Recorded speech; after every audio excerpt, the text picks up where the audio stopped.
Hey everyone, it's Charlie Morgan here. We're back in the old school setup, and in this video I'm going to be sharing an idea with you that will help you make better decisions. Now, if you're an entrepreneur and you want to achieve success, right, you want to make a load of money or build a successful company, that is a goal, okay? That is something you want to achieve. In order to achieve goals, you have to make the right decisions. In this video, I'm going to talk to you about how to know what decisions to make, and more importantly, how to know what to do. So if you're the kind of person who's trying to start a business or has a business, but you're constantly being pulled from pillar to post with different things to do. Like, you've got this goal over here, and then you've got this thing on your to-do list, and then you've got this thing that you've got to do in a week, and then there's another thing over here that needs doing, and then someone's also got an opportunity for you here, and there's something else here. And you know, the world and the universe is going to throw things at you, distractions, shiny objects, bits and pieces that you could pursue and do, but ultimately knowing what is right is the most important. Diligence without prudence is a fool's errand. You can have like the hardest work ethic in the world, you can work as hard as you want, but if you're not prudent with where you put your energy and your time, then you're not going to get what you want. So,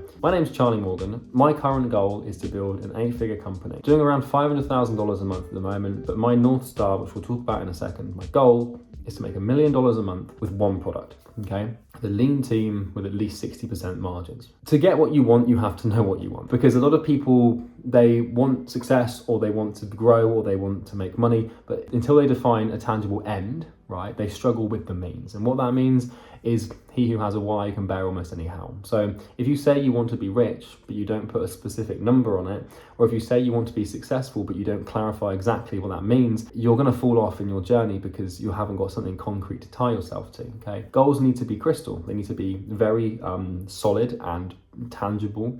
And if they're not, then you need to be careful, because you're going to be in some trouble. So here's how it works, right? So you pick your goal, right? North Star, Polaris Star. The story behind the Polaris Star, or the idea, is that if you're a sailor at night and you get lost, you look up in the sky and you look for the North Star or the Polaris Star. You then use that to get your bearings, and you make decisions about your navigation so you can go in the right direction to get where you want. So if you look up and you say, okay, there's Polaris Star, and the land that I'm trying to get to is, you know, this amount of degrees southwest of the Polaris Star, then you angle yourself and off you go. Now, I'm not a sailor, I'd probably die if I was lost at sea, but you get the point. If you don't have a Polaris Star, then you're going to get in some trouble and you're going to get lost, because first of all, you can't really be lost because there's no way of being found, right? So you need to get concrete, crystal clear objectives, okay? Now, you can have these in your life. So for me, I've got business, I've got health, family, and relationships. Those are the three things that I focus on in my life. And for each one of these, I have a specific goal, right? So for my health, I've got a specific goal, specific body weight, specific body fat percentage,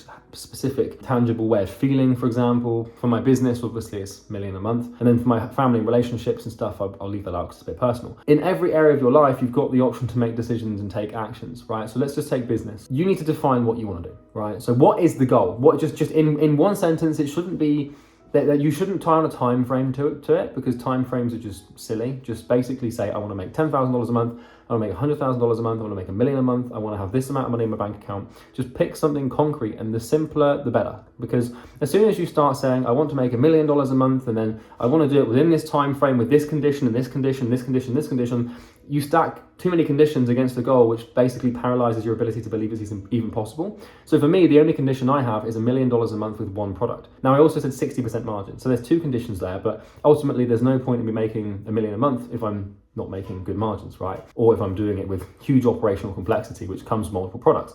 So I know what I want. And what this allows me to do is every single decision in my life and every single aspect of my life can be optimized for the goal. When I've got an opportunity, or when someone presents me with an opportunity, or a distraction comes up, or when anything happens, anytime in my life, I can ask myself the question of, does this help me achieve my goal? If so, I will do it. If not, I won't. And then you also have another conundrum here where you've got two things, right? Two variables, two things you could do. And you might say, can this help me achieve my goal? And the answer might be yes to both of them, right?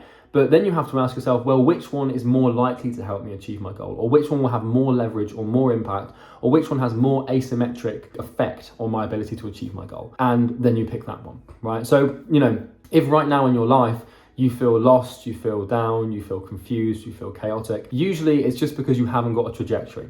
So there's a quote, I'm going to quote Andrew Tate here, so some people might get upset, but I think it's a fucking good quote, where he basically says that you're not depressed or you're not anxious, you're just playing a competitive game and you're losing. And what that basically means, and what he's trying to say there, is if you feel lost and anxious and depressed in your life, it might not be because you've got a clinical problem, it might actually just be because you haven't got a goal to set yourself against. If you're a conscientious person with a specific personality trait, which you probably are if you're watching a video like this, then it's likely that you need to tie yourself to an outcome or a goal so that you can channel your energy and your conscientiousness onto that goal. If you don't, then that energy and that conscientiousness manifests as depression and anxiety, so then you give yourself a problem to fix that you don't know what it is. So you have your goal, and then every single decision and action you take is filtered through the question of, does this help me achieve my goal? You then start to get to the point where you can optimize your time. For example, you might say, okay, I'm going to go to the gym, right? Because the gym helps me maintain my body, which means I can, I'm more likely to be able to achieve my goal. But then you might ask yourself, well, to go to the gym, I've got to drive 20 minutes there and 20 minutes back every day. So that's 40 minutes a day, which is like, a couple of hours a week, which is 10 hours a month. So maybe you then say, well, instead of going to the gym, I'm going to go for a run. Now, this obviously depends on your fitness goals and your health goals, for example. But if your goal is just to exercise for fitness and you want to spend more time on your business, then spending 45 minutes a day in the car probably isn't optimal for that.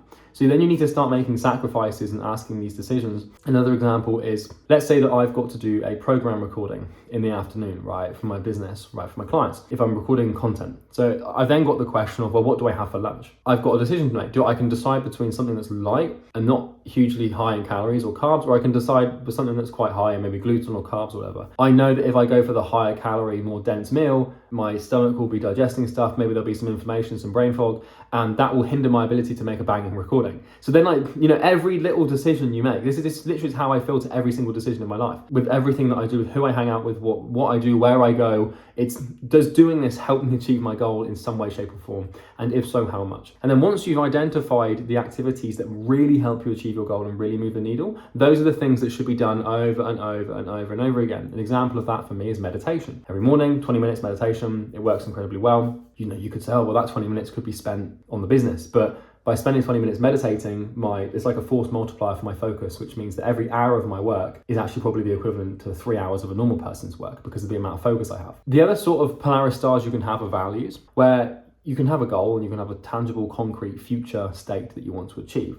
And then you can set yourself against that. You can put yourself on a trajectory of time towards achieving it. And then every day you wake up and you make decisions and actions and take actions towards that goal, right? And that is literally how to get what you want, is to find what you want and then make every decision as if you already have it. The other thing that I like to do is to have values and to define your core values and the core sort of tenets of what you believe to be true about the world and how you believe you should act. So a value, the way I define a value, it's like, how should I live? What is right? How should I manifest myself? How should I present myself? How should my behavior rule myself out in the world? For example, something I value is honesty. And that's like a genuine cornerstone of my existence. It's like, if I'm not telling the truth or if I'm not being transparent, then I'm doing the wrong thing, right? And so what that means is like, whenever I'm trying to go through life and trying to make decisions and trying to decide what's right and what's wrong and what's good and what's bad, if it doesn't suit the paradigm that I have of honesty, then I won't do it. Now, there's caveats to this where sometimes you have to lie, sometimes you have to be dishonest, sometimes you have to keep your cards close to your chest. You can't afford to lock yourself into a specific position just because you like being honest, right? Sometimes you don't have to do that. But for the most part, I like to do that. Another example is trust. I like to have a small group of people that I really trust. And that's like, if I'm dealing with one of those people, I just assume that they are trustworthy. Once again, not always the right thing to do, but you want to define these things. Another thing for me is strength. More importantly than strength, a lack of weakness. Fortitude, like being able to do things that you don't want to do, even if they're hard. That's something that I value. So all of these, you can have this stack of values. Typically you're going to have anywhere between maybe 5, 10. I mean, there's no limit or minimum or maximum to how many you can have, but you should be able to define the things that are really important to you. And when people say oh, family is a value of mine, family is not really a value, that's more of a goal. Because if you're saying family is what you value, yes, you value your family, but that's not like a paradigm, like honesty or trust or integrity or strength or something like that. And I think that if you have a clear set of values and a clear goal, then it becomes very obvious and clear to you what you need to do to bring that goal about in the way that makes you feel comfortable with yourself.